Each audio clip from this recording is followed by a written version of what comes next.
Nous nous retrouvons cette semaine pour une autre étude titrée « Motivés par l'espérance ».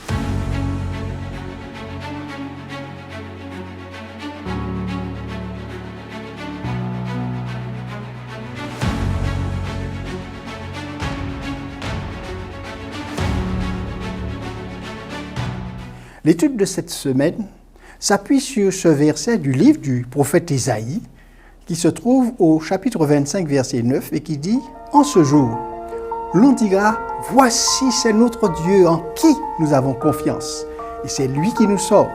C'est l'Éternel en qui nous avons confiance. Soyons dans l'allégresse et réjouissons-nous de son salut. »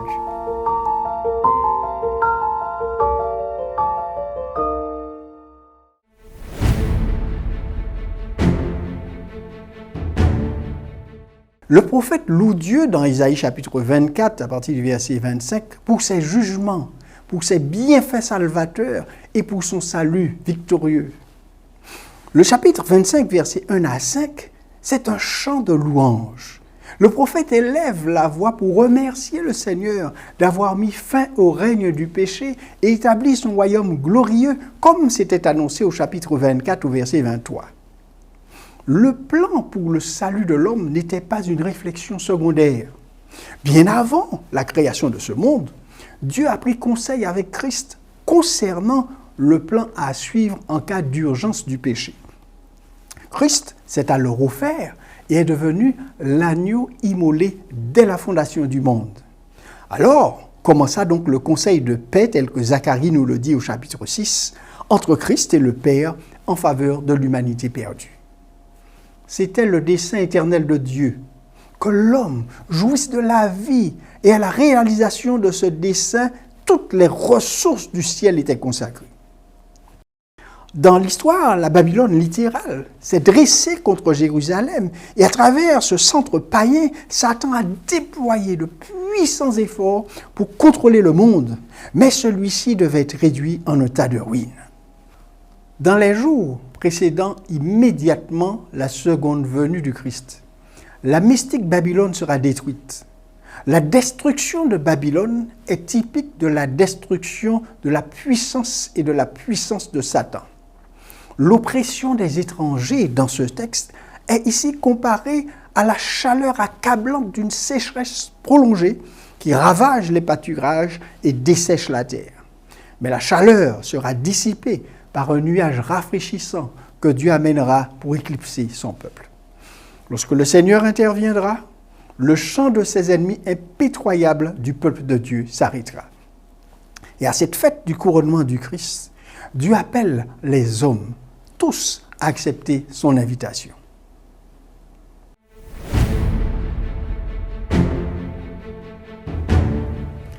Dans ce monde, les hommes marchent, pour ainsi dire, dans l'ombre des ténèbres, avec un voile tiré sur leurs yeux. Cela peut être un voile de tristesse ou de deuil, ou un voile d'ignorance. Un tel voile couvre désormais le monde dans son ensemble, bien qu'il soit levé pour les individus qui acceptent Christ, mais il n'y aura pas de voile en ce jour heureux, où la terre sera remplie de la connaissance du Seigneur, comme les eaux couvrent la mer et où la terre entière sera pleine de sa gloire, nous dit Ésaïe au chapitre 11. Cette promesse inclut le peuple de Dieu de tout âge et de toutes les nations.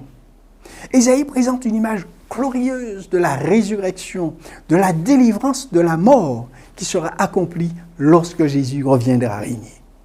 Ce thème a d'ailleurs été repris par les apôtres Paul et Jean. La victoire pour toujours, la fin des larmes, l'ignominie et l'opprobre auxquels les justes de tous les âges se sont soumis pendant leur séjour terrestre est terminée. Maintenant, la raillerie des païens qui disaient « Où est leur Dieu ?» est à jamais apaisée. Ils ne sont plus opprimés et affligés, mais ils se présentent comme des vainqueurs, couronnés de justice et chantent des chants de joie éternelle. D'où ce cri de joie et cette clameur montant du groupe des rachetés, « Voici, c'est notre Dieu ». Ce joyeux cri de triomphe sort des lèvres des saints dispersés alors que le Christ apparaît sur les nuées du ciel. Leur cri sincère de délivrance se transforme désormais en un hymne de louange. La prophétie des 2300 soirs et matins a été donnée par Dieu pour nous donner des indications quant à l'approche de cet événement. La venue du Messie a été un point crucial dans le grand conflit pendant la période prophétique des 70 semaines. Le diable s'était battu pour détruire la foi d'Israël en la première venue du Messie, comme l'accomplissement des promesses, des prophéties et des modèles de l'Ancien Testament. De la même manière, à la fin de la période prophétique des 2300 ans, les forces du mal avaient essayé d'obscurcir son accomplissement dans le jugement d'avant la seconde venue qui s'est produit dans le sanctuaire céleste et de supprimer la proclamation de la seconde venue du Messie. À la fin de la période des 70 semaines, il y avait des fidèles de Dieu, comme Siméon, qui attendaient la consolation d'Israël, nous dit Luc, ou Anne, et d'autres qui attendaient la délivrance de Jérusalem. Ces quelques fidèles avaient vu en Jésus l'accomplissement de la promesse de la première venue du Messie. De la même manière, il y avait à la fin des 2300 ans des croyants, comme William Miller, dont le message de vérité des temps présents se centrait sur l'espoir de l'apparition prochaine du Messie. William Miller n'avait pas découvert ce message par une méthodologie philosophique, mais par une lecture littérale des Écritures. William Miller, dont le message de vérité des temps présents se centrait sur l'espoir de l'apparition prochaine du Messie. William Miller n'avait pas découvert ce message par une méthodologie philosophique, mais par une lecture littérale des Écritures. Bien que la date et l'année exacte de la seconde venue de Christ ne soient pas données dans les prophéties bibliques, les prophéties des 70 semaines et des 2300 jours, qui sont liées à la fois à la première et à la seconde venue de Jésus, ont été accomplies avec précision. Leur accomplissement précis nous assure que la seconde venue de Christ est certaine et imminente. Le peuple adventiste a été appelé par Dieu à proclamer au monde l'accomplissement de la plus longue prophétie de la Bible. Dieu les a également désignés pour appeler le monde à embrasser l'espérance en la seconde venue de Jésus pour mettre fin au grand conflit pour toujours.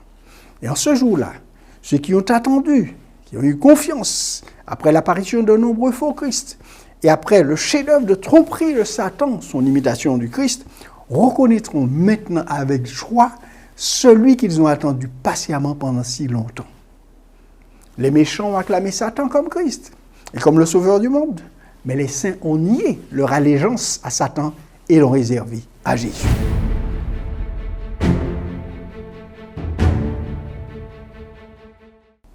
Quelle réflexion pour nous cette semaine?